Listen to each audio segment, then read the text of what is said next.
L'ordre du jour appelle la discussion de la proposition de loi tendant à garantir le droit au respect de la dignité en détention, présentée par M. François-Noël Buffet.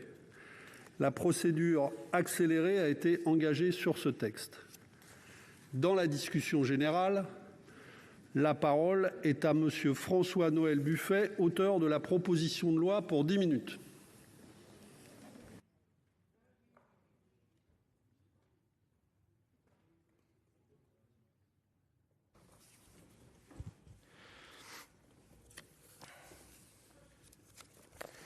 Monsieur le Président, Monsieur le Ministre, Mesdames et Messieurs, chers collègues, le texte aujourd'hui soumis au Sénat, co-signé par des membres de la Commission des lois émanant de plusieurs groupes, entend répondre à une carence de notre droit née de 3 décisions juridictionnelles. 3 juridictions, la Cour européenne des droits de l'homme, la Cour de cassation et le Conseil constitutionnel ont en effet constaté que notre loi ne comportait pas de voie de recours juridictionnel permettant effectivement de mettre fin à des conditions de détention indignes en prison. L'objet de ce texte est de permettre cette mise en place, de le permettre. En janvier 2020, la Cour européenne des droits de l'homme, condamnant la France à indemniser 32 personnes incarcérées en métropole et outre-mer pour traitement inhumain et dégradant, en application de l'article 3 de la Convention, a pour la première fois jugé que les requérants ne disposaient pas d'une voie de recours effective pour faire cesser ces conditions de détention indigne, ce qui constitue une violation des dispositions de l'article 13 de la Convention, qui reconnaît à toute personne dont les droits et libertés ont été violés le droit à un recours effectif devant une instance nationale. En juillet 2020, la Chambre criminelle de la Cour de cassation a tiré les conséquences de cette décision et a estimé que le juge judiciaire a l'obligation de garantir à la personne placée dans des conditions indignes de détention un recours préventif et effectif permettant de mettre un terme à la violation des dispositions de l'article 3 de la Convention en tant que gardien de la liberté individuelle, et ce en application des dispositions de l'article 66 de la Constitution. Cet arrêt de principe a ainsi ouvert une nouvelle voie de recours aux personnes détenues sans que le législateur ait eu l'occasion d'intervenir. Cette situation n'a cependant pas été jugée pleinement satisfaisante par le Conseil constitutionnel, qui a affirmé dans une décision relative suite à une QPC du 2 octobre 2020 qu'il incombait au législateur de garantir aux personnes placées en détention la possibilité, je cite, de saisir le juge de conditions de détention contraires à la dignité de la personne humaine afin qu'il y soit mis fin, ce que les procédures actuelles de référé ne permettaient pas. Il a en conséquence décidé l'abrogation, à compter du 1er mars dernier, du second alinéa de l'article 144-1 du Code de procédure pénale, en ce qu'il ne prévoyait pas un tel recours.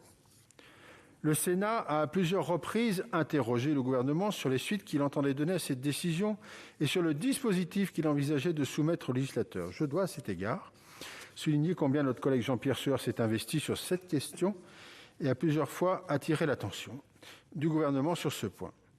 Les règles de recevabilité de l'article 45 de la Constitution ne l'ont pas permis lors de l'examen du projet de loi relatif au parquet européen, le gouvernement ayant essayé de le présenter à cette occasion-là, mais malheureusement, l'article 45 s'est appliqué. Et donc, il n'y avait pas, depuis, d'autres vecteurs législatifs à cet effet. Face à cette situation de blocage, j'ai pris escalité l'initiative, en y associant les membres de la Commission des lois qui le souhaitaient, de présenter devant vous ce texte sur lequel le gouvernement a accepté d'engager la procédure accélérée. Mais rendons à César ce qui lui appartient. Ce texte est le fruit des réflexions de la Chancellerie sur cette question, dont j'ai partagé l'analyse sur le dispositif envisagé, qui me semble répondre en tout point tant aux demandes de la Cour européenne des droits de l'homme que celles du Conseil constitutionnel. Selon l'article unique de ce texte, toute personne détenue se plaignant de conditions indignes de détention aura le choix de saisir soit le juge administratif des référés, qui dispose d'un pouvoir d'injonction, soit le juge judiciaire, qui n'a pas un tel pouvoir, mais peut ordonner éventuellement une remise en liberté. Concernant les critères de recevabilité de la demande, les allégations figurant dans la requête devront être circonstanciées personnelle et actuelle. Le juge fera procéder aux vérifications nécessaires et recueillera les observations de l'administration pénitentiaire dans un délai compris entre 3 jours et 10 jours ouvrables. Si le juge estime la requête fondée, il reviendra d'abord à l'administration pénitentiaire de prendre des mesures pour mettre fin aux conditions de détention indignes.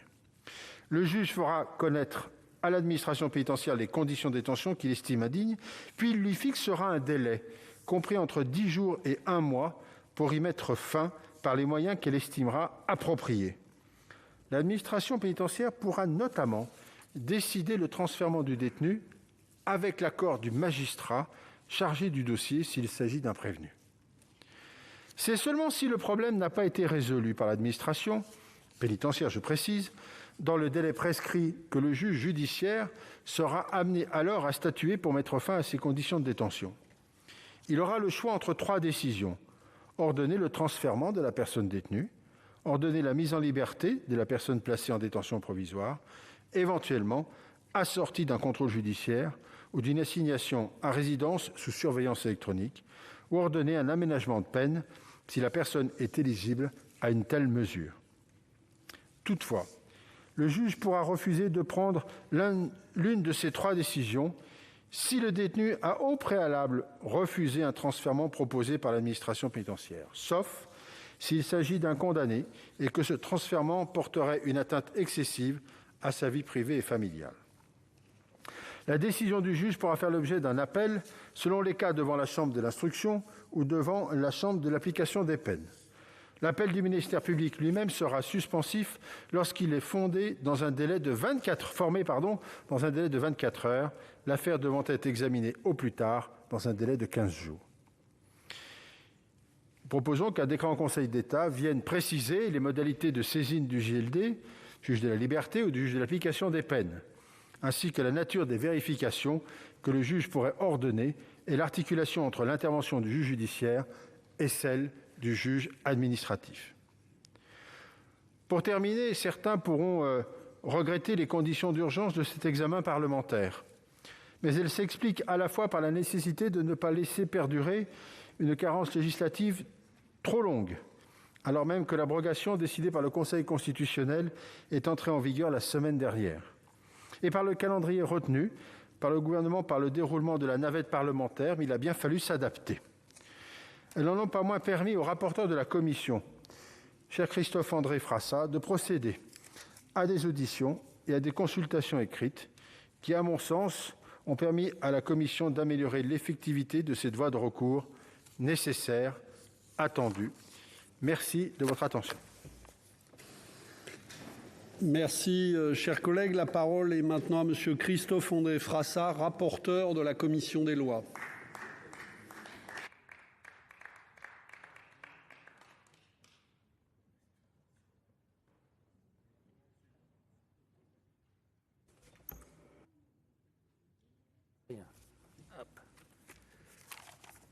Ne déclenchez pas le chrono, j'y suis pas.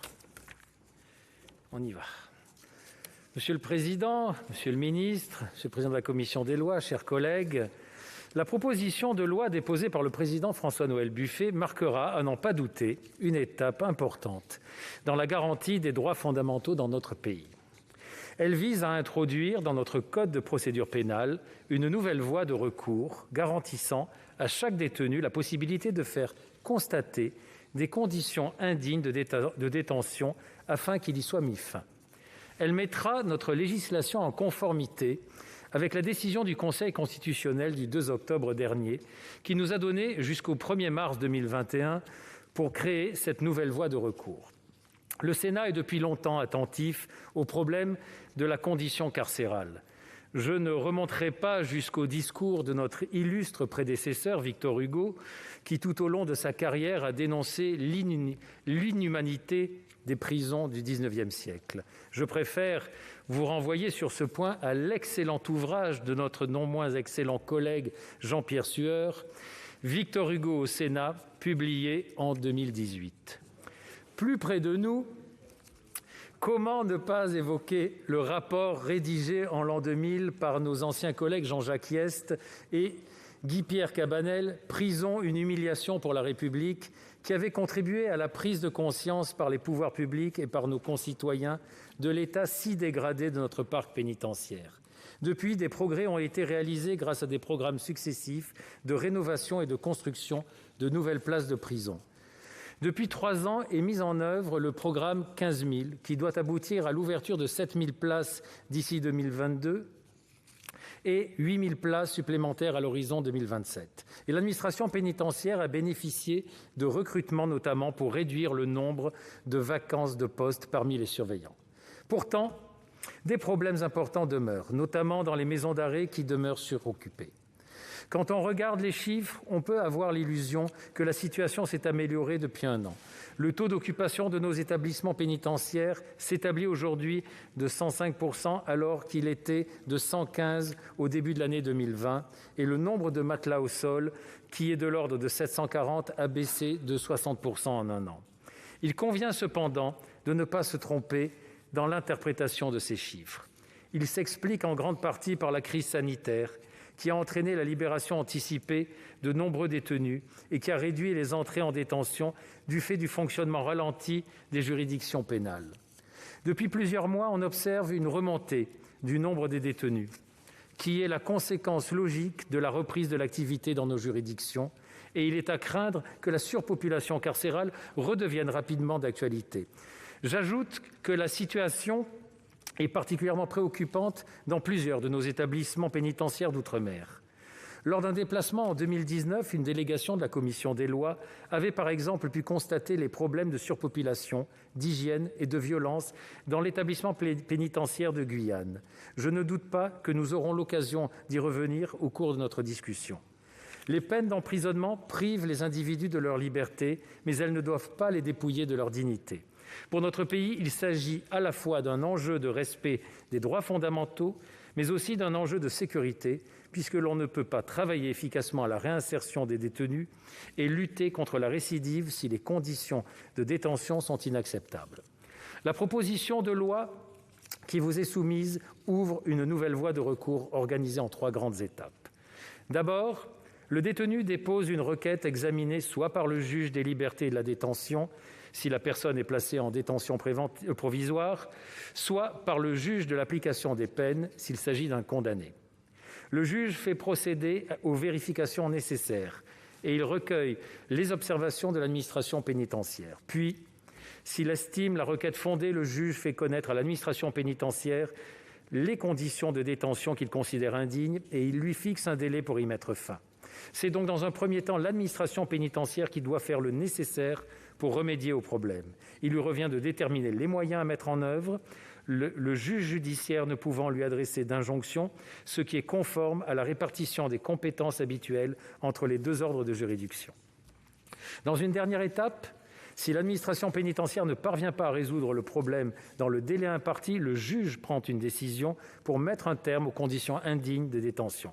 Il a la possibilité d'ordonner le transfèrement de la personne détenue, d'ordonner sa remise en liberté s'il s'agit d'une personne placée en détention provisoire ou d'ordonner un aménagement de peine si la personne est définitivement condamnée, à condition qu'elle soit éligible à une telle mesure.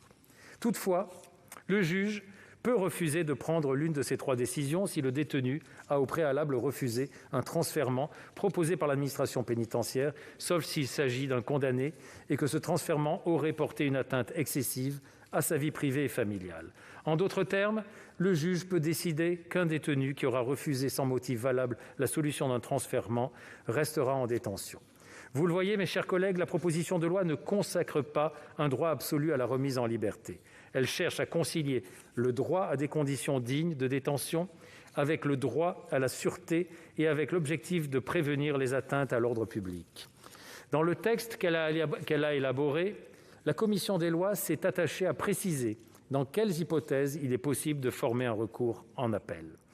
Et il est important notamment que le détenu puisse contester la décision du juge de déclarer son recours irrecevable, ce qui n'était pas prévu dans le texte initial.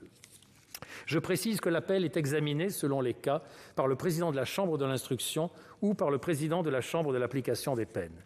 Sur mon initiative, la commission a également souhaité mieux associer le juge d'instruction à la procédure en prévoyant d'abord qu'il soit informé du dépôt de la requête, puis qu'il puisse être consulté par le JLD avant de rendre sa décision. Le juge d'instruction peut en effet avoir connaissance d'informations utiles pour éclairer l'appréciation qu'il convient de porter sur le dossier. La proposition de loi déposée par le président Buffet et cosignée par des collègues membres des groupes Les Républicains, l'Union centriste, du Rassemblement des démocrates progressistes et indépendants, du Rassemblement démocratique et social européen, des Indépendants République et Territoires et du groupe écologiste Solidarité et Territoires, ce qui montre qu'elle bénéficie d'un large soutien. Par la voix du président Jean-Pierre Sueur, le groupe socialiste a cependant regretté que nous n'ayons pas pris le temps de rédiger un texte de consensus qui aurait pu recevoir un soutien encore plus large. Je comprends l'intérêt qu'aurait pu représenter une telle démarche. Elle aurait donné une force encore plus grande au texte issu des délibérations du Sénat. Je note cependant qu'elle aurait ralenti le rythme de nos travaux alors que l'échéance du 1er mars fixée par le Conseil constitutionnel est déjà dépassée.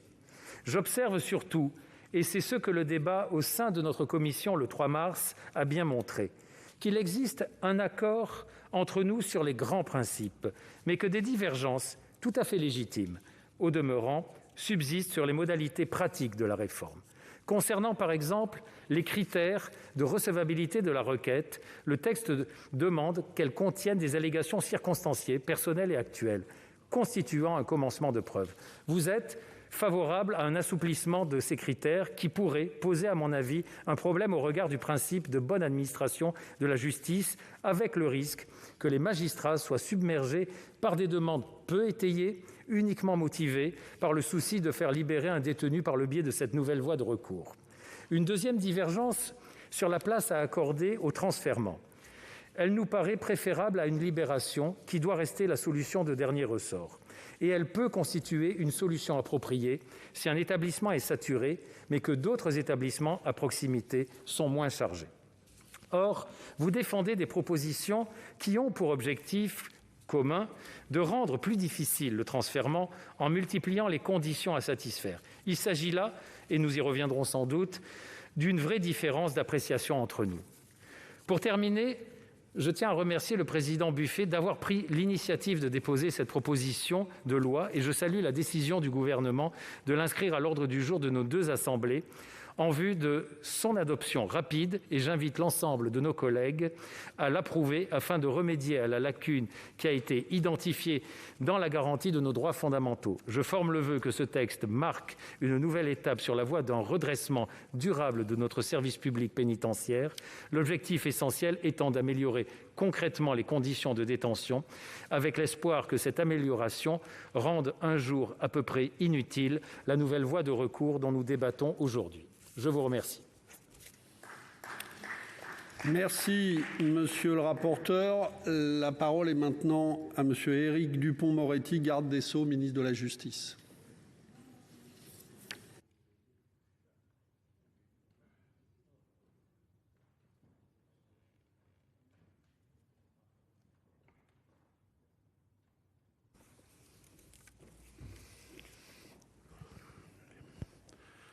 Monsieur le Président, Monsieur le Président de la Commission des lois, Monsieur le rapporteur, Mesdames, Messieurs les sénateurs, j'ai une certitude qui m'a accompagné durant toute ma vie d'avocat et qui, désormais garde des Sceaux, me conduit à agir. La privation de liberté ne peut pas être une privation de dignité. Car nier les droits fondamentaux des personnes revient à contester leur humanité même. Plus elle désocialise et déshumanise, plus la prison est vecteur de récidive. La peine, bien sûr, doit avoir un sens. C'est bien tout l'objet de mon action depuis mon arrivée à la tête du ministère de la Justice. J'ai d'abord souhaité que l'on poursuive activement l'accompagnement des dispositions de la loi du 24 mars 2019 qui a refondé l'échelle des peines de courte durée. en restreignant la possibilité de prononcer des emprisonnements de courte durée qui n'ont que pour effet la désocialisation et en favorisant le recours aux alternatives à l'incarcération pour les actes les moins graves. Vous le savez, la crise sanitaire a généré une réduction inédite de la population carcérale. Mais depuis la reprise de l'activité juridictionnelle, le nombre de détenus augmente à nouveau. Nous comptabilisons 5 000 détenus de plus depuis le premier déconfinement et 849 détenus sont aujourd'hui contraints de dormir sur des matelas posés à même le sol. Nous devons donc mettre un terme à cette situation et mettre en place une politique carcérale cohérente et volontariste, car nous ne pouvons pas perdre cette opportunité d'une population pénale maîtrisée, offrant à la fois de meilleures conditions de détention comme de travail pour les personnels pénitentiaires. J'ai donc réuni très récemment l'ensemble des chefs de cour et de juridiction pour qu'ils analysent attentivement les marges de progression et adaptent rapidement la politique pénale sur chacun de leurs ressorts. Les aménagements de peine, dès leur prononcé, ont très significativement augmenté de 3 à 11% en moins d'un an. C'est un signe très positif dont nous devons collectivement nous réjouir. Mais il convient de redoubler d'efforts. La loi de programmation et de réforme pour la justice de 2019 porte en elle une révolution certes juridique, mais aussi, et peut-être surtout, culturelle. Elle implique que l'ensemble des acteurs de la chaîne pénale, autorités judiciaires, services pénitentiaires, mais aussi avocats, adaptent leurs pratiques. Le travail engagé doit se poursuivre quand on songe que depuis l'entrée en vigueur du bloc-peine en mars 2020, qui interdit les peines de prison de moins d'un mois, 227 peines de facto illégales ont tout de même été prononcées. J'ai par ailleurs souhaité que les alternatives à la détention soient développées en amont, c'est-à-dire au stade de l'opportunité des poursuites, car il ne faut pas confondre toutes les délinquances. La réponse pénale doit ainsi être adaptée et la prison en fait évidemment partie. Lorsqu'il s'agit de délinquance organisée ou de violences graves aux personnes. Mais elle doit également prendre en compte la délinquance du quotidien, dite de basse intensité, mais qui pourrit la vie de nos concitoyens. Cette dernière doit d'abord être traitée avec célérité et efficacité pour garantir la pédagogie de la réponse pénale qui doit permettre de rompre le cercle vicieux de la délinquance. La prison neutralise, mais souvent elle désocialise. Elle est parfois criminogène. Pour les incivilités et les délits de faible gravité, il faut des réponses rapides et constructives. C'est tout l'objet de la politique de justice de proximité que je porte et à laquelle la proposition de loi du même nom que j'ai défendue devant vous a fait écho. L'amélioration des conditions de détention passe également par la construction de nouvelles places de prison pour écrouer dans des conditions plus dignes. Nous allons construire 15 000 places supplémentaires conformément aux engagements du Président de la République. Les 7 000 premières places du programme immobilier pénitentiaire sont résolument engagées. L'objectif est désormais de lancer les 8 000 places supplémentaires avant le terme de la mandature, avec une livraison prévue à l'horizon 2027. J'annoncerai d'ailleurs dans les jours qui viennent les sites qui ont été retenus par mes services. Il nous faut enfin, et c'est l'objet de ma présence devant vous cet après-midi, tirer toutes les conséquences de la décision du Conseil constitutionnel du 2 octobre 2020 qui demandait au législateur de garantir aux détenus placés en détention provisoire la possibilité de saisir les juges de conditions de détention indignes. Cette décision fait suite à un arrêt de la Cour européenne des droits de l'homme du 30 janvier 2020 ayant condamné la France pour ses conditions de détention dans plusieurs établissements pénitentiaires, ainsi qu'à 2 arrêts de la Cour de cassation du 8 juillet 2020. Afin de mettre notre droit en conformité avec les exigences constitutionnelles, j'ai immédiatement mobilisé mes services pour concevoir ce recours effectif. Conscient des enjeux, j'ai souhaité le soumettre à l'avis du Conseil d'État dès le 1er décembre 2020. L'amendement reprenant ce dispositif ainsi validé par le Conseil d'État a été déposé à l'Assemblée nationale lors de l'examen du projet de loi relatif au parquet européen en décembre dernier. Pour faciliter les débats, j'avais transmis en parallèle aux commissions des lois du Sénat et de l'Assemblée, qui ont d'ailleurs fourni sur la question, chacune de leur côté, et je dois le saluer, un travail considérable depuis de très longs mois. Vous le savez, et vous l'avez rappelé, Monsieur le Président, cet amendement a été déclaré irrecevable. Depuis lors, le Conseil constitutionnel a une nouvelle fois été saisi sur les conditions de détention par une nouvelle QPC, actuellement pendante devant le Conseil constitutionnel, concernant cette fois les détenus condamnés. Je le dis d'emblée, il nous faudra peut-être adapter notre réponse, même si nous avions anticipé cette situation en prévoyant un recours effectif tant pour les prévenus que pour les condamnés incarcérés.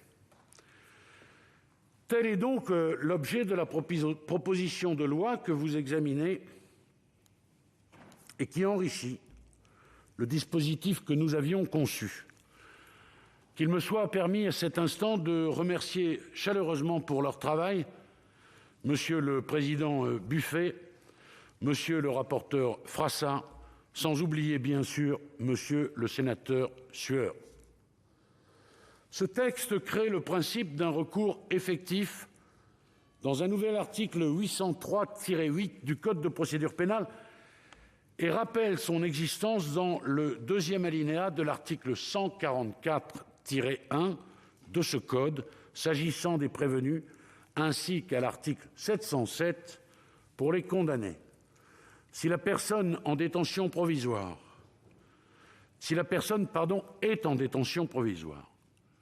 la juridiction compétente pour statuer sur la demande sera le juge des libertés et de la détention. Si la personne est en exécution de peine, la requête relèvera alors de la compétence du juge de l'application des peines. Le juge saisi pourra, si nécessaire, faire vérifier les allégations circonstanciées du détenu. Le texte reprenant les formulations des arrêts de la Cour de cassation et, s'il estime la requête justifiée, il fixera alors le délai dans lequel l'administration pénitentiaire pourra mettre fin aux conditions indignes de détention, le cas échéant en transférant la personne dans un autre établissement pénitentiaire. Si les conditions indignes perdurent à l'issue de ce délai, le juge pourra lui-même ordonner un transfèrement ou, pour les prévenus, la libération de la personne, le cas échéant sous mesure de sûreté.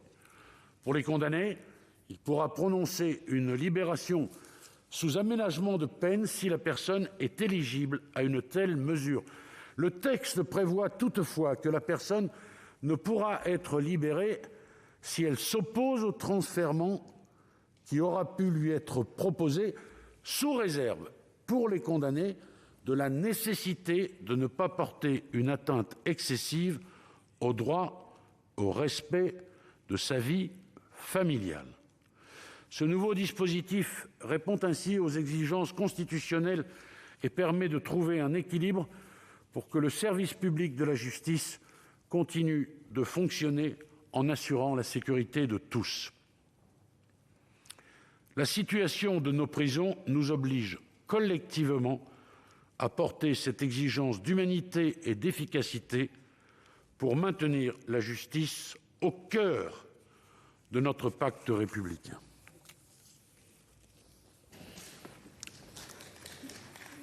Merci, Monsieur le Ministre. Dans la suite de la discussion générale, la parole est maintenant à Monsieur Jean-Pierre Sueur pour le groupe socialiste, écologie et républicain.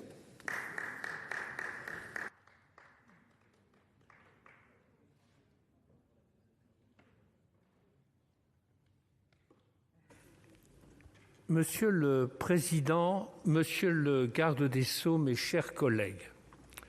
Oui, Monsieur le Garde des Sceaux, vous avez raison.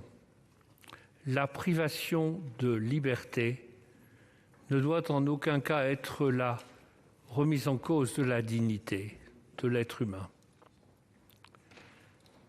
Vous avez raison, mais il y a une carence. Il y a eu une carence. Puisque, Monsieur le Ministre, vous savez que les décisions du Conseil constitutionnel s'appliquent à toutes les autorités publiques. Dès lors que le 2 octobre, il était enjoint par le Conseil constitutionnel qu'il y eut un texte de loi conforme aux décisions de la Cour européenne des droits de l'homme et de la Cour de cassation, qu'est-ce qui vous a empêché, entre le 2 octobre et le 1er mars, de déposer un projet de loi du gouvernement? Rien. Sinon que cela n'a pas été fait. Et il y a eu la rédaction d'un amendement, vous l'avez dit, qui était sans rapport avec le texte sur lequel il devait se greffer. Alors, Monsieur le Ministre, le Sénat a pris le relais et je remercie Monsieur Buffet d'avoir eu cette idée. Là où je ne suis pas d'accord, et il le sait bien, c'est que puisqu'il voulait une démarche consensuelle, nous aurions dû faire notre propre texte et non pas nous contenter d'un copier-coller, et je parle avec modération, Madame Jourda, du texte du gouvernement qui n'a pas eu de succès et n'a pas pu en avoir. Nous aurions dû faire notre texte. Le rôle du Parlement, s'il prend la main, c'est d'agir comme un Parlement. Et nous avons donc, Monsieur le rapporteur, été saisis de ce texte dans des conditions d'extrême rapidité, pour le coup, et je dois vous dire que je regrette profondément la façon dont se sont déroulées les auditions. En effet, s'il y a une autorité qui est compétente en la matière, et personne ne le conteste, c'est le contrôle des lieux de privation de liberté. Comment peut-on justifier, mes chers collègues, est-ce qu'une seule personne ici peut justifier le fait qu'on n'ait pas entendu Madame la contrôleure des lieux de privation de liberté? Franchement, Monsieur le Président, il était possible que la Commission l'entende. Ça n'a pas été fait. Et pourtant, il y a une expertise de cette institution depuis très longtemps. Depuis Jean-Marie Delarue, Adeline Hazan, maintenant Madame Simoneau. Si bien que Madame la contrôleure des lieux de privation de liberté, elle a envoyé une lettre. Et moi, je tiens à citer cette lettre, puisqu'elle n'a pas été entendue, elle-même. Voilà ce que je lis pour commencer. Le texte qui vous est soumis, je cite, « ne peut être regardé comme suffisant pour préserver les droits des personnes détenues. Il semble au contraire avoir pour objectif principal, je dis bien objectif principal, de limiter les conséquences des jurisprudences en faisant obstacle au recours qu'elles créent et même en restreignant les prérogatives du juge au profit de celles de l'administration. » Je vais citer 5 points qui sont dans cette lettre, qui sont repris par l'Observatoire international des prisons, qui sont repris par de nombreux magistrats et avocats que nous avons reçus, et qui ne sont pas dans le texte, qui sont même contraires à ce qui est écrit dans le texte. Le premier point, et je vais faire vite, c'est ce qui concerne les délais. puisqu'il serait possible, parce que l'indignité est inacceptable, vous avez raison, monsieur le garde des Sceaux, et qu'il est urgent d'y remédier, il est possible que les délais soient raccourcis. Ce n'est pas le cas. Mais nous allons poser des amendements, monsieur le ministre, et vous pourrez défendre ces amendements si vous le souhaitez. Deuxièmement, pour ce qui est de l'intervention, de la saisine du juge, il faut simplifier les choses. Parce que si on ne simplifie pas les choses, eh bien, la procédure n'aura pas l'effet recherché. Troisième point, vous avez cité la Cour de cassation. Mais je maintiens, et tout le monde peut le vérifier, y compris vous-même, monsieur le garde des Sceaux, que la rédaction actuelle du texte, elle est contraire à ce que dit la Cour de cassation. Pourquoi ? Eh bien parce que je vais vous lire, et on y reviendra dans les amendements, je vais vous lire l'arrêt de la Cour de cassation du 25 novembre. Encourt en conséquence, dit la Cour de cassation, la censure. L'arrêt qui, en présence d'une description circonstanciée, s'arrête au fait qu'elle ne renverrait qu'aux conditions générales de détention dans l'établissement pénitentiaire en cause et qui exige de l'intéressé qu'il démontre le caractère indigne de ses conditions personnelles de détention.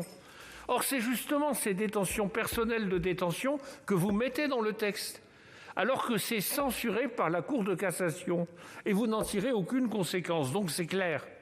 Quatrièmement, par rapport au transfert, il y a bien entendu dans le texte, et j'en donne acte, le fait qu'il y ait un examen, monsieur le garde des Sceaux, des conditions familiales. Mais nous pensons, et Madame Simoneau, que je recite, elle considère que ce n'est pas suffisant. Il y a les conditions familiales, les conditions sociales, il y a la préparation de la sortie, l'activité rémunérée, la continuité des soins et le droit à la défense. Vous savez très bien, et là aussi c'est dit dans la même lettre, que le transfèrement peut être tout à fait dissuasif par rapport à la procédure qu'il s'agit ici de mettre en place. Pourquoi ? Eh bien parce que si vous dites à quelqu'un « vous allez être transféré à 500 km », peut-être qu'il hésitera à dénoncer les conditions de détention indignes parce qu'il verra les conséquences que cela a pour lui en termes de lien familial, en termes de lien social. Enfin, autre point, la question des mesures appropriées pour améliorer les conditions de détention échappe en grande partie au contrôle du juge. Ce qui est paradoxal, dit Madame Dominique Simoneau.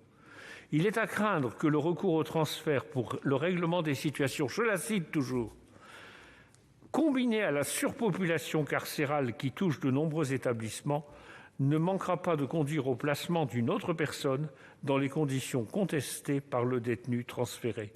Ce risque doit être expressément écarté par la loi. Fin de citation. Alors, nous le savons, vous l'avez dit, tout le monde le dit, il faut, bien entendu, que la France applique ce que dit la Cour européenne des droits de l'homme et la Cour de cassation. Mais la fin des conditions indignes de détention, c'est bien entendu faire en sorte, mes chers collègues, qu'il y ait moins de surpopulation.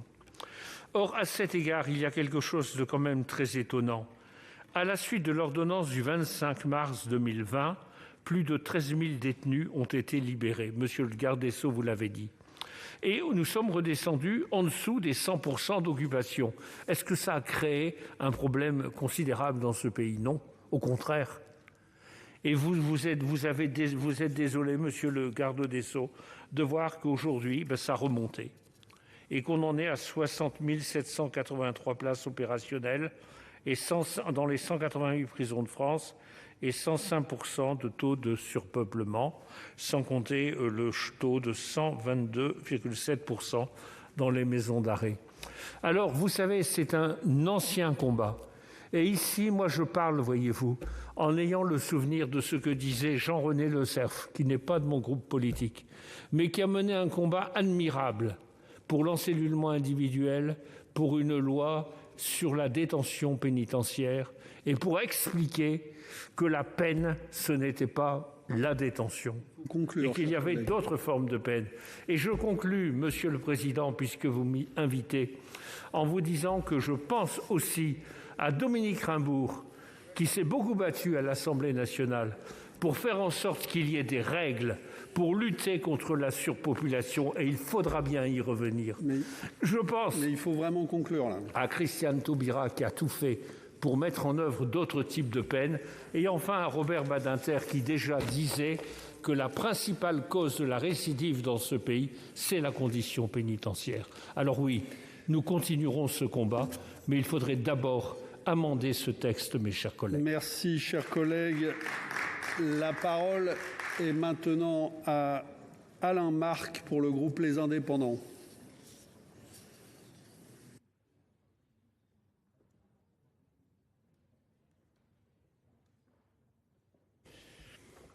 Monsieur le Président, Monsieur le Ministre, Monsieur le Président de la Commission des lois, chers collègues rapporteurs, mes chers collègues, la proposition de loi du président Buffet que nous examinons cet après-midi tire les conséquences d'une récente décision du Conseil constitutionnel qui a estimé qu'il incombait au législateur de garantir aux personnes placées en détention la possibilité de saisir le juge de conditions de détention contraires à la dignité de la personne afin qu'il y soit mis fin. Cette décision du Conseil constitutionnel fait suite à un arrêt de la Cour européenne des droits de l'homme condamnant la France et à un arrêt de la Chambre criminelle de la Cour de cassation qui a créé une nouvelle voie de recours ouverte aux personnes placées en détention provisoire. La proposition de loi reprend le dispositif d'un amendement que le gouvernement avait initialement envisagé de faire adopter en décembre 2020 par l'Assemblée nationale dans le cadre de l'examen du projet de loi sur le parquet européen et la justice pénale spécialisée. Le gouvernement a cependant dû y renoncer lorsque l'amendement a été déclaré irrecevable par l'Assemblée nationale sur le fondement de l'article 45 de la Constitution. Toujours est-il que la décision du Conseil constitutionnel imposait une action rapide dans le délai qu'il avait prescrit. C'est ce qui a conduit notre collègue François-Noël Buffet à prendre l'excellente initiative du dépôt de cette proposition de loi. Celle-ci vise à insérer dans le Code de procédure pénale un nouvel article 803.8 qui prévoit dans quelles conditions et selon quelles modalités un détenu peut saisir le juge judiciaire lorsqu'il estime subir des conditions indignes de détention afin qu'il y soit mis fin. Elle procède également à une mesure de coordination à l'article 144.1 du Code de procédure pénale et complète le 3 de l'article 707 du même code. Ce 3 affirme le droit, pour toute personne condamnée incarcérée en exécution d'une peine privative de liberté, de bénéficier, chaque fois que cela est possible, d'un retour progressif à la liberté, en tenant compte des conditions matérielles de détention et du taux d'occupation de l'établissement pénitentiaire, dans le cadre d'une mesure de semi-liberté, de placement à l'extérieur, de détention à domicile sous surveillance électronique, de libération conditionnelle, ou d'une libération sous contrainte afin d'éviter une remise en liberté sans aucune forme de suivi judiciaire. La proposition de loi précise que le droit de la personne d'être incarcérée dans des conditions respectant sa dignité est garanti par les dispositions du nouvel article 803.8. Je me réjouis que la Commission ait approuvé le dispositif équilibré de ce texte, tout en y apportant plusieurs précisions pour le parfaire. Monsieur le ministre, chers collègues, particulièrement attentif au respect des droits fondamentaux des personnes, notre groupe, mais le Sénat en général, votera, du moins pour nous, ce texte à l'unanimité. Mais ne nous y trompons pas. L'adoption de cette proposition de loi ne résoudra pas, à elle seule, le problème posé par les conditions de détention dans notre pays. Elle ne dispensera pas donc la France de poursuivre son programme de construction et de rénovation de places de prison. C'est ce que vous avez dit, monsieur le ministre, tout à l'heure. Je veux ici rappeler que le gouvernement s'est engagé à ouvrir 7 000 places d'ici à 2022 et à lancer les opérations pour l'ouverture de 8 000 places supplémentaires à l'horizon de 2027. À plusieurs reprises dans le cadre des travaux de la commission des lois, et notamment comme rapporteur du budget de l'administration pénitentiaire lors du PLF, j'ai eu l'occasion de m'interroger sur le manque d'ambition de ce programme qui se contente de prolonger des projets lancés par la précédente majorité. Je souhaite, monsieur le ministre, que sous votre houlette, ce programme connaisse une accélération qui sera de bon aloi. Sa mise en œuvre devrait toutefois conduire à une amélioration des conditions de détention en réduisant la surpopulation dans les maisons d'arrêt. Il est donc primordial qu'elle ne prenne pas de retard du fait de la situation sanitaire et qu'elle ne soit pas affectée par des mesures de régulation budgétaire. D'autant que pour tous ces combats à mener, Monsieur le ministre, vous pouvez compter sur nous et le Sénat. Merci, chers collègues. La parole est maintenant à Madame Esther Benbassa pour le groupe Écologiste Solidarité et Territoires.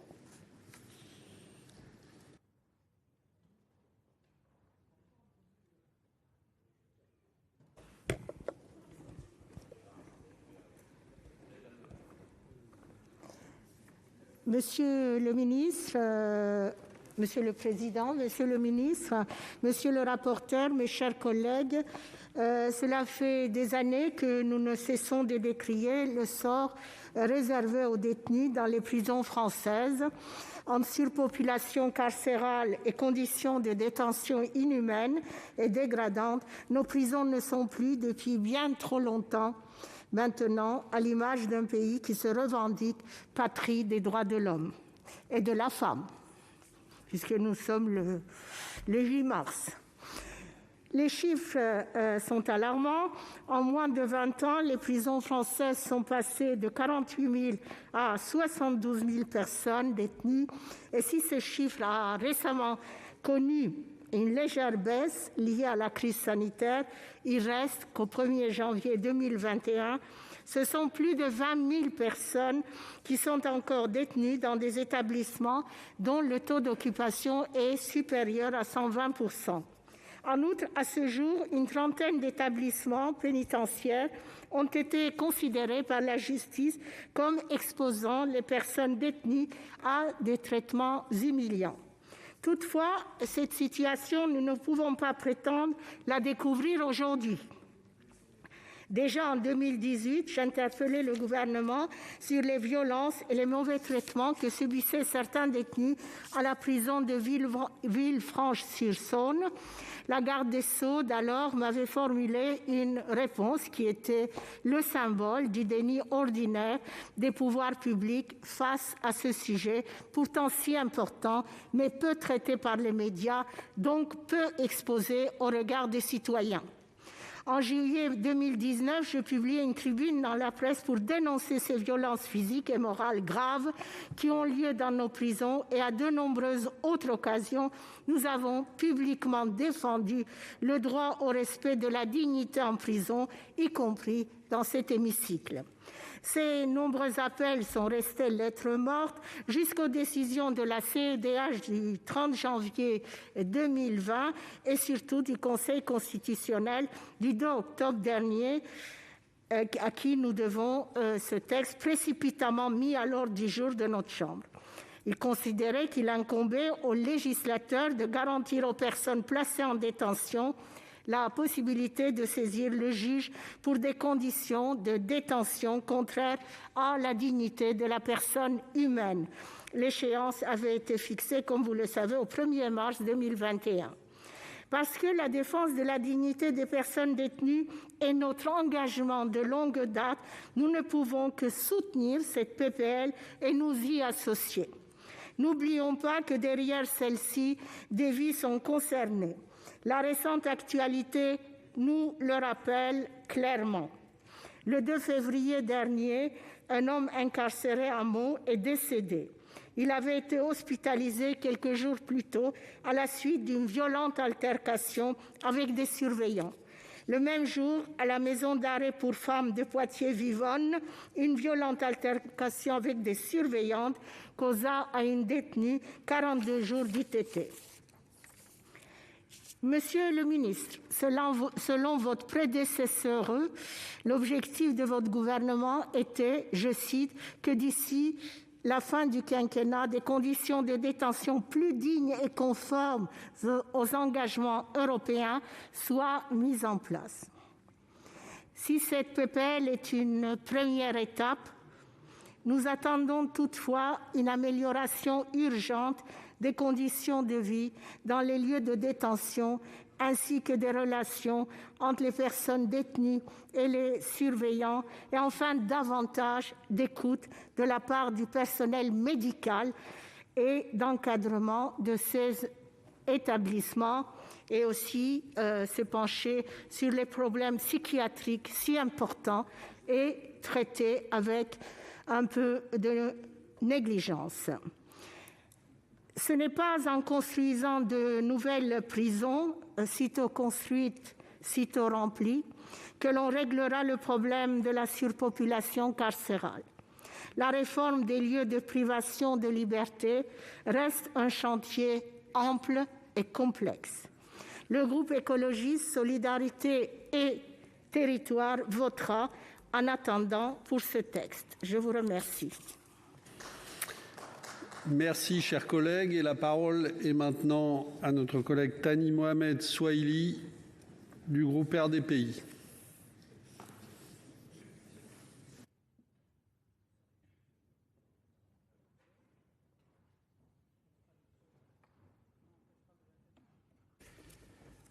Monsieur le Président, Monsieur le garde des Sceaux, Monsieur le Président de la Commission des lois, Monsieur le rapporteur, mes chers collègues, c'est un constat que nous avons tous fait cet après-midi. La France fait partie des États européens dont les prisons sont le plus encombrées et dont la population pénale augmente. Au 1er janvier 2020, elle comptait 70 651 détenus pour 61 080 places opérationnelles, portant ainsi la densité carcérale globale à 115,7% dans notre pays. Alors même que le principe d'encellulement individuel est inscrit dans notre droit depuis 1875, cette surpopulation chronique emporte de graves conséquences sur les droits et la dignité des détenus. Entre 2015 et 2017, ce sont 32 requêtes qui ont été déposées par des personnes détenues en métropole et en outre-mer auprès de la Cour européenne des droits de l'homme, laquelle a, le 30 janvier 2020, condamné notre pays à résorber l'inflation carcérale et à instituer un recours préventif et effectif permettant aux personnes détenues de faire cesser ces atteintes graves à leurs droits fondamentaux. Dans un arrêt du 8 juillet 2020, la Cour de cassation, concernant un placement en détention provisoire, posait le principe selon lequel des conditions indignes de détention sont susceptibles de constituer un obstacle à la poursuite de cette détention. Cette solution entre maintien en détention et libération sèche ne pouvait être considérée comme satisfaisante. Aussi, saisi d'une question prioritaire de constitutionnalité, le Conseil constitutionnel a, le 2 octobre dernier, décidé l'abrogation à la date du 1er mars de l'article 144-1 alinéa 2 du Code de procédure pénale qui prévoyait la remise en liberté d'une personne placée en détention provisoire lorsque les conditions de ce placement cessaient d'être remplies. Il laissait par conséquent 6 mois au législateur pour faire respecter ce droit à être incarcéré dans des conditions qui ne violent pas la dignité humaine. La présente proposition de loi, sur laquelle le gouvernement a engagé la procédure accélérée, tire donc les conséquences de la décision du Conseil constitutionnel en créant un dispositif équilibré, à la fois protecteur des droits des détenus, tout en garantissant la sécurité des Français. S'inscrivant dans une démarche transpartisane initiée par le président Buffet, que je remercie, elle s'inspire de la proposition que vous aviez, monsieur le garde des Sceaux, communiquée pour avis au Conseil d'État le 1er décembre dernier et dont la commission des lois avait été destinataire. Son adoption sous forme d'amendement à l'Assemblée nationale dans le cadre de l'examen du projet de loi relatif au parquet européen et à la justice spécialisée n'avait pas été possible car il avait été déclaré irrecevable au regard de l'article 45 de notre Constitution. Je ne pense pas qu'il soit utile de gloser sur le retard pris dans le vote de ces dispositions. Il me semble que la responsabilité est collective et je crois utile de rappeler que l'initiative de la loi appartient également au Parlement. Cette parenthèse refermée, le dispositif créé ne constitue pas à lui seul la solution pour améliorer les conditions de détention dans notre pays. Nous en sommes tous d'accord. Ces dernières années, des mesures ont été prises pour incarcérer plus dignement. Car, s'il est vrai que l'incarcération est nécessaire dans certains cas, la peine est bien la privation de la liberté et non la privation de dignité, comme vous l'avez dit, monsieur le garde des Sceaux. Le président de la République s'est engagé à créer 15 000 places de prison d'ici à 2027. 7 000 places sont actuellement en cours de livraison. Je salue d'ailleurs la création de 981 places de prison supplémentaires en outre-mer ces dernières années, dont 182 dans mon département.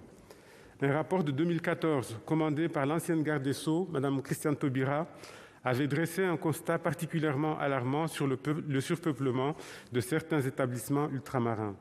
Ces constructions ont permis de réduire de 130,7% en 2012 à 113% en 2019 le taux moyen d'occupation carcérale dans ces territoires. À l'horizon 2026, on attend 1156 places supplémentaires. La prison n'est également pas la seule solution et je me félicite que des alternatives à la détention soient aussi développées. C'est le sens d'une réponse pénale adaptée, proposée bien entendu, chaque fois que cela est possible et utile. Le groupe RDPI votera donc en faveur de cette proposition de loi qu'il a cosignée et qui permet un recours effectif devant le juge judiciaire pour faire constater des conditions de détention contraires à la dignité humaine et y mettre fin. Il est bien évident que les mesures mises en place pour désengorger les prisons doivent être poursuivies. Merci, chers collègues. La parole est désormais à Maryse Carrère pour le groupe RDSE.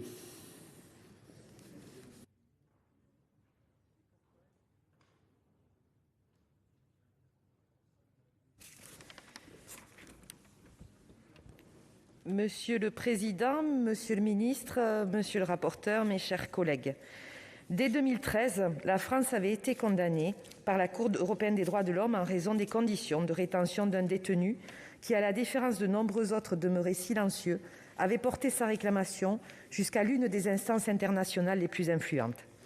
Permettez-moi donc de rappeler quelques éléments qui furent relevés à l'occasion de cette décision au sujet de ces conditions de détention.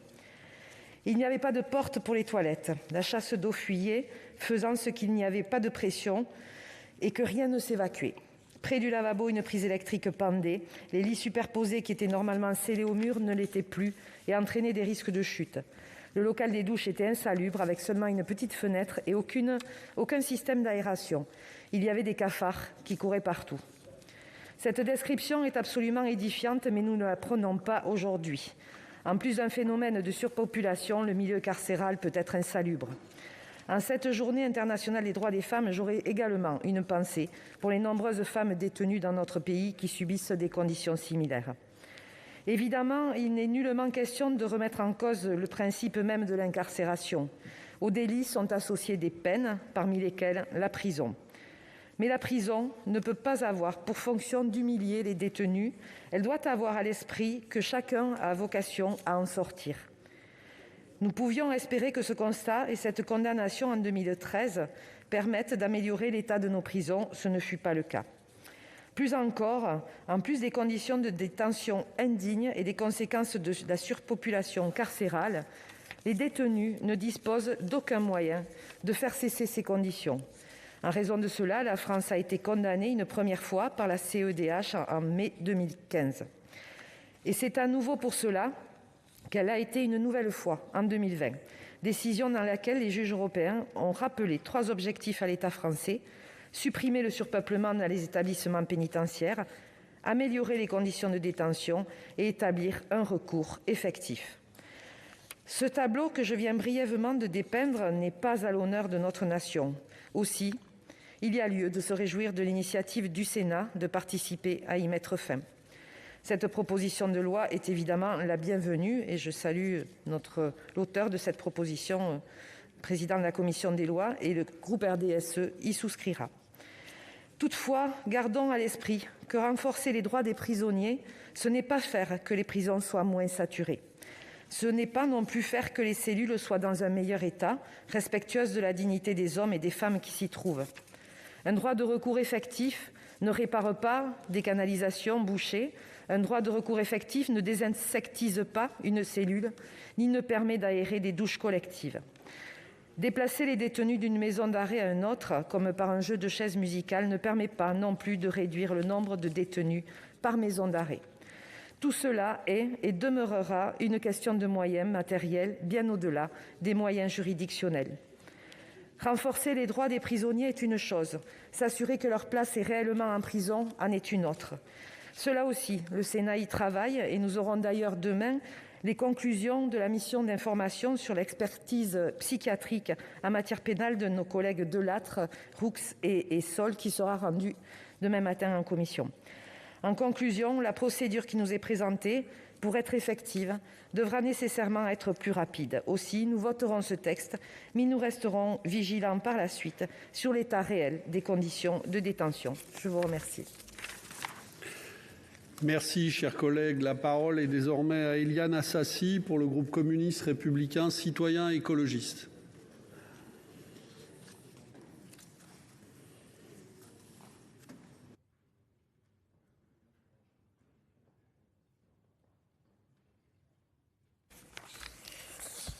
Monsieur le Président, Monsieur le Ministre, mes chers collègues, cette proposition de loi arrive tardivement, mais elle arrive après une série de décisions d'instances européennes et nationales, reflet de graves atteintes aux droits et à la dignité des personnes détenues. La condamnation historique de la France le 30 janvier 2020 par la Cour européenne des droits de l'homme a conduit à l'indemnisation de 32 personnes incarcérées dans différents centres pénitentiaires en métropole et en outre-mer, notamment pour violation de l'article 3 de la CEDH qui prohibe les traitements inhumains et dégradants. La CEDH a estimé que les voies de recours prévues par le Code de justice administrative n'étaient pas satisfaisantes, ne répondant pas aux problèmes structurels causés par la surpopulation carcérale et ne prescrivant pas de mesures de réorganisation du service public de la justice. Une décision forte qui a eu pour conséquence un arrêt de la chambre criminelle de la Cour de cassation qui a estimé le 8 juillet 2020 que le juge judiciaire a l'obligation de garantir à la personne placée dans des conditions indignes de détention un recours préventif et effectif sans que le législateur n'intervienne. Une situation jugée insatisfaisante par le Conseil constitutionnel qui a donc affirmé en octobre dernier qu'il incombait au législateur de garantir aux personnes placées en détention la possibilité de saisir le juge de conditions de détention contraires à la dignité de la personne humaine afin qu'il y soit mis fin. Aussi, la présente proposition de loi tire les conséquences de cette censure et prévoit un dispositif de nature à garantir le droit à des conditions dignes de détention. Alors sincèrement, nous n'avons rien à redire sur le dispositif proposé par l'article unique qui prévoit, après saisine d'une personne se plaignant de conditions de détention indignes, deux possibilités. D'une part, que l'administration pénitentiaire prenne des mesures pour mettre fin au traitement indigne, comme un transfèrement. D'autre part, si le problème n'est pas résolu par l'administration pénitentiaire dans le délai prescrit, la possibilité pour le juge d'ordonner un transfèrement du détenu, d'ordonner une mise en liberté du détenu provisoire ou encore d'ordonner un aménagement de peine. Malgré le caractère extrêmement grave et tardif des causes qui ont conduit à légiférer, et même si je peux partager pour une bonne partie les propos de Jean-Pierre Sueur, nous exprimons notre satisfaction de voir aujourd'hui cette question abordée avec des mesures générales pour mettre fin à cette situation inacceptable. C'est pourquoi nous voterons en faveur de cette proposition de loi. Néanmoins, il est primordial de rappeler que le profond décalage entre les normes applicables et la réalité quotidienne des conditions de vie des personnes détenues n'a que trop duré, comme le notait le rapport du contrôleur général des lieux de privation de liberté en 2018. Il disait « Ni les lois sur l'encellulement individuel, ni les normes relatives à l'espace vital par personne détenue, telles que recommandées par le Comité européen de prévention de la torture, ne sont respectées, pas plus que ne le sont les propres normes de l'administration pénitentiaire. » Et permettez-moi, Monsieur le Ministre, de condamner en cette journée internationale des droits des femmes les mauvaises conditions de vie des femmes en prison qui portent trop souvent atteinte à leur dignité. La construction de nouvelles places de prison, comme le souligne notre président de la commission des lois, auteur de cette proposition de loi à la fin de l'exposé des motifs, ne peut être une réponse satisfaisante au problème. C'est pourtant, hélas, ce que vous proposez, Monsieur le Ministre, également, en entendant mettre fin aux réductions automatiques de peine, en les assortissant de conditions, la condition de bonne conduite existant déjà. Or, comme le signalait hier la contrôleuse générale des lieux de privation de liberté, Dominique Simoneau, je cite, « Il y a sans doute beaucoup de détenus qui voudraient être soignés, trouver un boulot ou une formation en prison, mais on ne leur en donne pas les moyens. » Au lieu de ces mesures qui ne feront qu'empirer les conditions de détention, il est au contraire urgent, selon nous, de réfléchir globalement au système pénal que nous souhaitons pour notre pays. Toutes les études sur le sujet sont unanimes. La seule manière de lutter contre la surpopulation carcérale et donc les conditions de détention indignes est d'engager un grand plan de décroissance carcérale. Cela irait à rebours des choix des gouvernements successifs, prônant une plus grande sévérité en matière de répression et une plus grande rapidité dans l'exécution des réponses pénales, alourdissement des peines et de la fermeté des sanctions prononcées par les juridictions d'un côté, extension du champ d'action de la procédure de comparution immédiate et volonté de mise à exécution des peines de l'autre côté. Décision auxquelles s'ajoute l'augmentation du nombre de personnes placées en détention provisoire. Seule la mise en place d'une politique publique de désinflation carcérale sera en mesure de mettre un terme aux échecs des politiques antérieures. Cette proposition de loi doit entrer en vigueur rapidement, mais surtout ouvrir la voie à un débat plus large en la matière et à d'autres propositions pour améliorer notre système punitif. La parole est maintenant à François Bonhomme pour le groupe Les Républicains.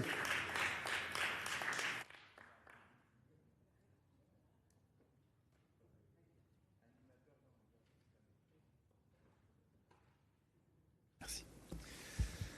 Monsieur le Président, Monsieur le rapporteur, Monsieur le garde des Sceaux, mes chers collègues, la proposition que nous examinons aujourd'hui intervient après l'arrêt de condamnation prononcé par la Cour européenne des droits de l'homme à l'encontre de la France le 30 janvier 2020. La France a alors été condamnée à indemniser 32 personnes incarcérées dans un certain nombre d'établissements pénitentiaires de France, de métropole et d'outre-mer. La Cour européenne relevait notamment des conditions indignes de détention de ces prisonniers, considérées qu'elles étaient constitutives de mauvais traitements au sens de l'article 3 de la Convention européenne. Par cette Cour, il y a eu d'autres aspects sur les conditions de détention à prendre en compte et qui, de ce fait, concourent expressément à la dignité qu'on peut en entendre. Je pense à la possibilité d'utiliser des toilettes de manière privée, à l'aération disponible, à l'accès à la lumière et à l'air naturel, à la qualité de chauffage ou encore au respect des exigences sanitaires de base. De même, elle a relevé la présence de nuisibles tels que des cafards, des rats, des poux, des punaises et autres parasites. Elle en appelle donc à traiter ces mauvaises conditions par des moyens plus appropriés de désinfection, par des produits d'entretien, des fumigations, des vérifications régulières des cellules et à prendre des mesures visant à résorber véritablement la surpopulation carcérale. Cet arrêt du 30 janvier 2020 relève enfin, et c'est un point important, le non-respect de l'article 13 de la Convention européenne, qui reconnaît à toute personne dont les droits et libertés ont été violés un droit à un recours effectif devant une instance nationale. La Cour soulignait en effet que les requérants ne disposaient pas d'une voie de recours effective afin de faire cesser ces conditions de détention jugées indignes. En effet, la dignité humaine en prison est l'un des sujets sur lesquels la France est régulièrement condamnée à l'échelle européenne. Notre pays a déjà été condamné à 17 reprises par la Cour européenne des droits de l'homme. Dans le même temps, le 2 octobre dernier, le Conseil constitutionnel a exigé du législateur qu'il garantisse aux personnes détenues la possibilité de saisir le juge de conditions de détention contraires à la dignité de la personne, et ce, en votant une nouvelle loi, avant le 1er mars de cette année. S'il est évident que l'échéance ne sera pas respectée, la présente proposition répond à un impératif de dignité humaine et constitue une étape importante pour améliorer le respect des droits fondamentaux de notre pays. Je salue donc l'initiative de notre président de commission et me félicite de cette réactivité, et réactivité plus forte que celle du gouvernement qui envisageait de traiter ces conditions indignes de détention dans le futur projet de loi pour la confiance dans l'institution judiciaire qui n'était pas prévu avant le mois de juin, je crois. Ce texte doit donc pouvoir nous permettre à un détenu qui considérerait faire l'objet de conditions de détention indignes de saisir le juge judiciaire. Dès lors, une fois saisi, celui-ci disposerait de 3 options, soit ordonner le transfèrement du détenu, soit ordonner sa mise en liberté, soit ordonner un aménagement de sa peine. Pour autant, Monsieur le ministre, cette amélioration ne saurait nous faire perdre de vue ce qui doit être, me semble-t-il, la réponse véritable et durable à la question des conditions de détention qui nous occupe aujourd'hui. Je veux parler de la construction de nouveaux établissements et de leur mise en œuvre. Car vous l'avez dit, la prison fait partie est une partie des réponses pénales possibles. Et là, je dois dire, monsieur le ministre, que le compte n'y est pas aujourd'hui. Nous avons constaté d'ailleurs que le programme immobilier pénitentiaire avait connu, avant vous, il est vrai, quelques soubresauts par rapport à l'objectif initial affiché, non seulement par rapport aux 15 000 places de prison. Je rappelle que le président de la République avait expressément dit pour ce mandat l'objectif de 15 000 places de prison construites. Mais entre-temps, ce programme a vu l'ajout de quelques codicilles, en particulier on nous a-t-on expliqué qu'il fallait comprendre des places de prison lancées et non construites, et il fallait comprendre également que cet objectif chiffré serait réalisé sur 2 mandats présidentiels. En tout cas, c'est ce que nous avait expliqué votre prédécesseur, en sortant, il est vrai, les rames pour faire preuve de l'agilité et d'une certaine acrobatie pour nous le faire comprendre. Je dois, pour être juste, compléter mon propos pour dire quand même que sous le mandat précédent, ça n'était pas bien fameux, puisque au final, simplement 2000 places ont été construites. Voilà. S'agissant du texte d'aujourd'hui qui nous occupe, il a été modifié en commission par l'adoption de 9 amendements qui visent essentiellement à parfaire la procédure, et je me félicite de ce dispositif proposé. Donc je remercie surtout au final notre président de commission d'avoir insisté auprès du gouvernement afin que ce sujet soit inscrit rapidement à l'ordre du jour de notre Assemblée. Je vous remercie. Merci, chers collègues. Et pour conclure la discussion générale, la parole est à notre collègue Brigitte Lherbier pour le groupe Les Républicains.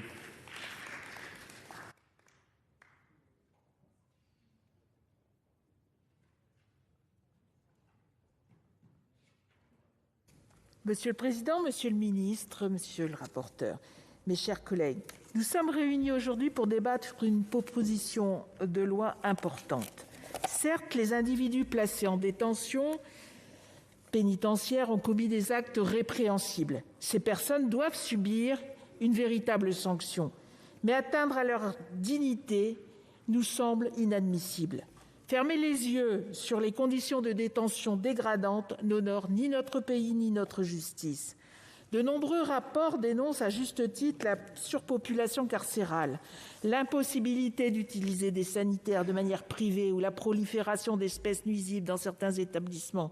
Si les conditions d'un enfermement digne ne sont pas réunies, l'incarcération risque de perdre son sens. Si le but de la prison est bien entendu de punir, elle doit aussi réhabiliter des individus qui, lorsqu'ils auront payé leurs dettes à la société, devront y être réintégrés. Je tiens à préciser que je ne jette pas la pierre au personnel de l'administration pénitentiaire qui essaye de faire au mieux alors que les conditions ne le permettent pas toujours. Les raisons sont bien connues: personnel insuffisant, infrastructures vieillissantes et manque de place complexifient inexorablement leur travail. Leurs conditions de travail difficiles avaient été déjà abordées par la commission des lois lors de travaux sur l'état des forces de la sécurité intérieure. Je pense que nous sommes tous d'accord sur ce constat, dans la mesure où tous nos groupes politiques se sont montrés favorables à ce texte. J'aimerais profiter de cette tribune, Monsieur le rapporteur, Monsieur le Président, pour vous exposer des problèmes aussi dont j'ai été témoin lorsque j'ai eu l'occasion de rendre visite à des prisons de femmes. On parle moins souvent des conditions de détention des femmes, mais cela ne signifie pas que leur incarcération se passe sans accroc. En effet, elles ne représentent que 3,6% de la population carcérale en France et sont mieux loties que les hommes en ce qui concerne la surpopulation, certes. Au 1er janvier 2021, on estimait à 2500 femmes incarcérées pour 2000 places opérationnelles. Mais cette statistique globale cache d'importantes disparités. En effet, certains quartiers pour femmes, comme ceux de Toulouse, Perpignan, Nîmes ou Limoges, sont occupés à plus de 140%. Ce chiffre peut grimper à 170% à Bordeaux. Les femmes sont isolées dans leur quartier pour ne pas croiser les hommes et ainsi assurer leur sécurité et éviter les débordements. Mais cette séparation rend souvent impossible leur participation à des formations, à des activités sportives, socioculturelles et, dans des cas plus inquiétants, rend plus compliqué leur accès aux soins. Elles sont aussi plus exposées lors de leur incarcération aux ruptures de liens familiaux et conjugaux. Le rendre visite est d'ailleurs plus compliqué pour leurs proches dans la mesure où seuls 13 établissements en France accueillent des femmes condamnées à plus de 2 ans de prison. Un tel état de fait rend plus difficile leurs chances de réhabilitation.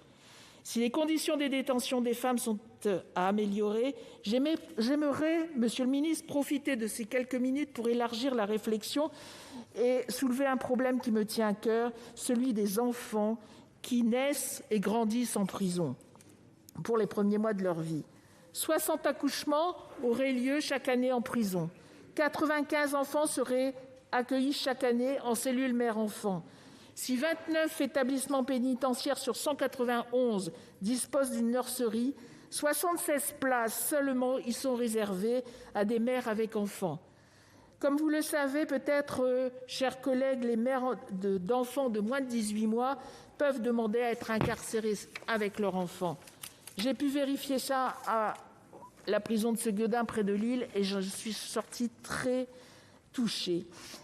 Si les mères ont parfois commis des crimes et méritent amplement leur incarcération, leurs enfants, eux, ne sont pas responsables et méritent, comme tout être humain, de voir leur dignité respectée.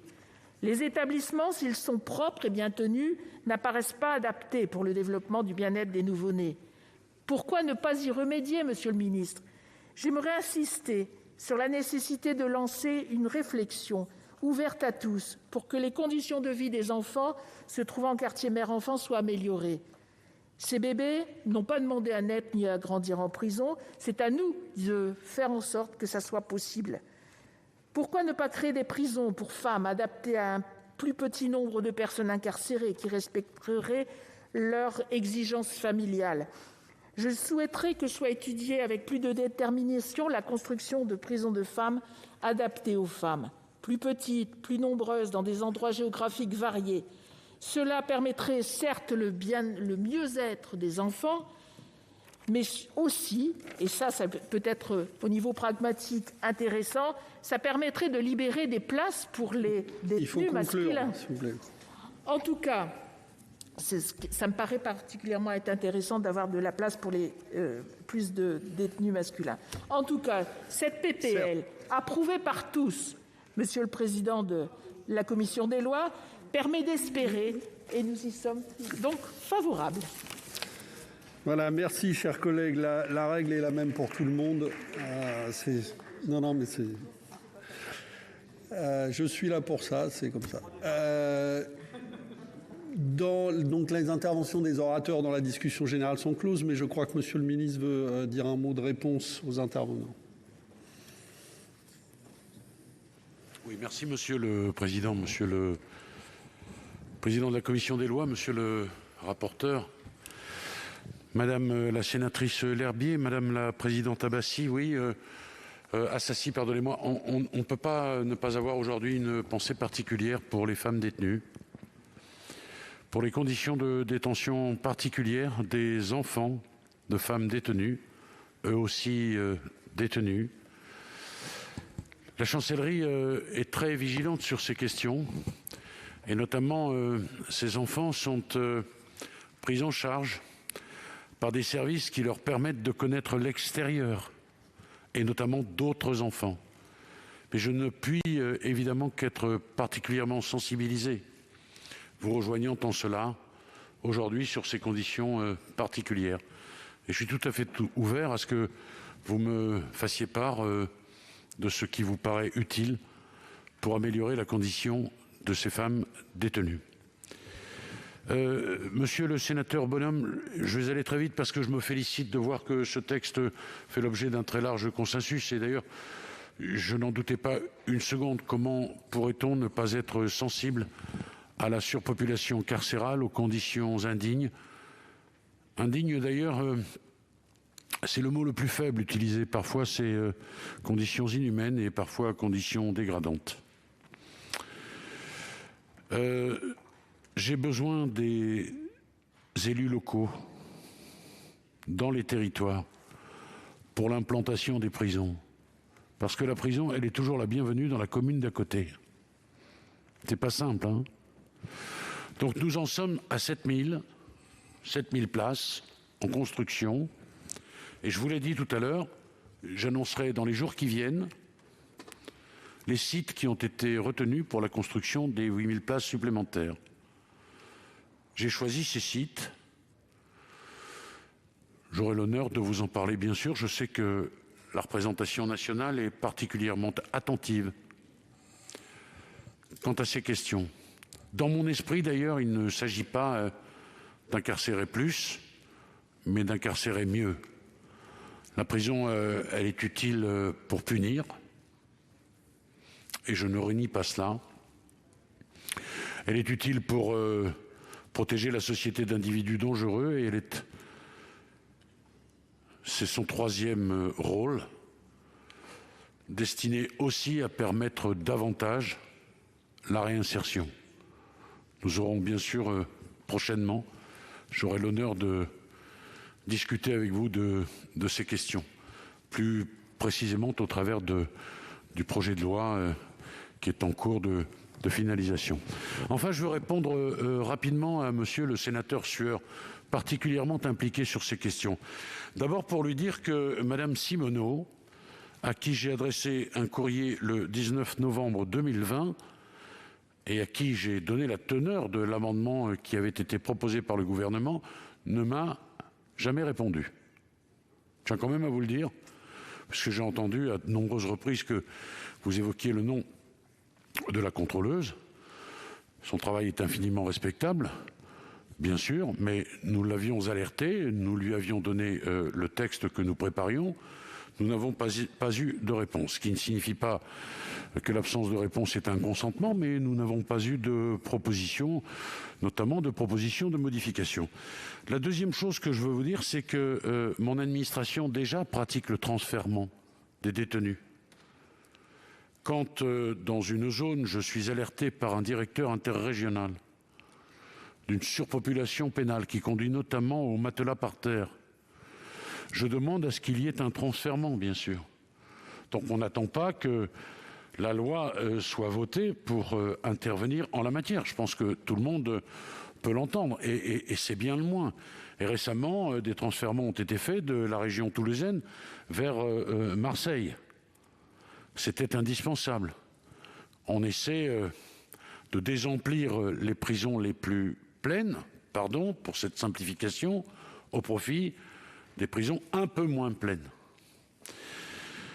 La troisième chose que je veux vous dire, monsieur le sénateur, c'est qu'on n'a pas libéré 13 000 personnes. Non. 6 000 personnes ont été libérées. Et je veux apporter les précisions indispensables, parce qu'on a beaucoup glosé sur ces libérations. En réalité, c'est 6 000 personnes libérées et c'est 6 000 personnes qui ne sont pas entrées. Et première précision chiffrée, elle est importante. Aujourd'hui, il y a 8 000 détenus de moins qu'en janvier de l'année précédente. Mais pour autant, la situation reste bien sûr préoccupante. Et il y a aussi, il faut le dire, une incarcération qui reprend parce que l'activité délinquentielle, et pendant le confinement, il y avait peu de cambriolages, par exemple. On a des chiffres qui font rêver en la matière sur le nombre des cambriolages. Et naturellement, l'activité délinquentielle a repris. Mais je tiens quand même à vous dire et à rappeler, vous le savez bien sûr, monsieur le sénateur, mais il y a des gens qui nous écoutent et qui sont légitimement préoccupés par ces questions. Sur les 6 000 qui ont été libérés, d'abord, ce ne sont pas des criminels, comme on a pu le dire. J'ai entendu ce discours, notamment prononcé à Fréjus. Ce sont des gens qui, de toute façon, auraient été libérés à la fin du confinement. Il leur restait un mois de détention à faire. 2 mois de détention. Et c'était pour des infractions qui n'étaient bien sûr pas des crimes de sang, pas des viols, pas des faits de terrorisme. Il faut quand même repréciser ces choses. Enfin, vous dites, et puis j'en aurai terminé, que cet amendement, ce projet d'amendement présenté par le gouvernement, enrichi aujourd'hui par le Sénat, serait au fond contraire à l'arrêt de la Cour de cassation du 20 juillet. Bon, d'abord, si c'était le cas, le législateur peut ne pas être d'accord avec la jurisprudence, mais ça n'est pas le cas, monsieur le sénateur. Et Je vais faire arbitrer cette divergence que nous avons par le Conseil d'État, qui rappelle que le projet d'amendement, celui que le gouvernement avait initialement préparé, s'inspire d'ailleurs de la solution retenue par l'arrêt du 8 juillet 2020 de la Cour de cassation, en y apportant, écrivait le Conseil d'État, des précisions utiles. Donc, je pense que votre analyse n'est pas la bonne. En tous les cas, ça n'est pas la mienne et ça n'est pas celle du Conseil d'État. Voilà ce que je souhaitais préciser, trop longuement sans doute, et je prie tout le monde de m'en excuser.